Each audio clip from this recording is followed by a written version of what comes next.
Another epic chud victory has happened, ladies and gentlemen, because Polygon has been sold and mass layoffs are happening. And guess where all the Polygon employees are going to cry? They're going to Blue Sky. That should tell you everything you need to know about Polygon and the type of people that were there. A number of Polygon reporters were laid off on Thursday, including co-founder and editor-in-chief. The job cuts coincided with the announcement that Vox Media was selling the video game-focused site to Valnet. Terms of the deal were not disclosed, and Vox Media rep declined to tell the Wrap how many staffers lost their jobs as part of the sale. I am no longer with Polygon. If you're hiring, please consider the many talented writers and editors now on the market. On Blue Sky, Chris Plant said, "Every one of them deserves a spot on your staff. I won't be talking more about the sale because I was not involved. Going to hang out with my kid, taking wins where I can." So here you have it. Polygon staffers going to Blue Sky. That is so freaking beautiful right there.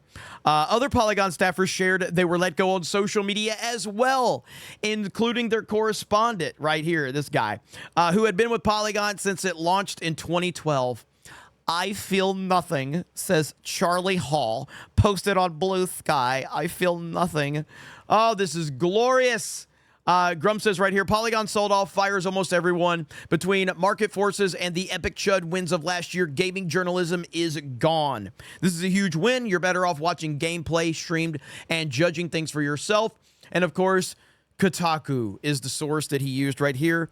And we all expect Kotaku to be next, or at least in the very near future, closing their doors.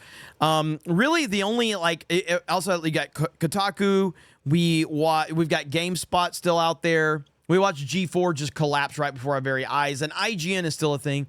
It feels like IGN is not as bad as places like Polygon and Kotaku. I'm not saying IGN is good because they're not, but it just doesn't feel that they're as bad as a lot of these sites. You could just look up so many things that Polygon has done and so many articles that they have written and so many horrifically bad takes, and they're pure hatred for gamers. And this is why they're in this position. And how many of us have said over and over again, this is where you're going to end up. Look at this right here. Well-known Polygon writer claims hard R must be intentional in Stellar Blade. His other famous opinions include Bayonetta is sexist, awful. Witcher 3 is sexist, awful.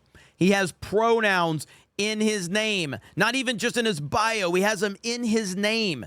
These are the people we're talking about. Here's Savvy. If they were so great, Polygon wouldn't have gone under. Experts and it's just a bunch of opinionated activists who think that they still control the industry.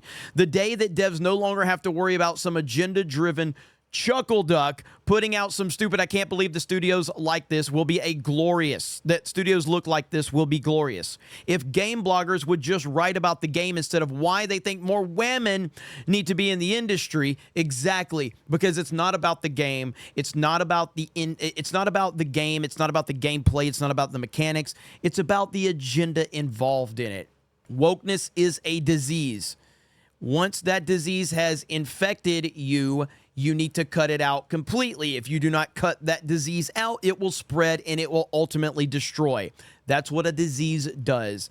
And wokeness is a disease. And Polygon just found out the hard way that wokeness always destroys. And of course, again, them being over there on Blue Sky is so funny, showing that you truly have learned absolutely nothing. You've learned absolutely nothing by going over there to that clown show website. And if you don't know what Blue Sky is essentially a Twitter alternative or an X alternative that was created by Jack Dorsey.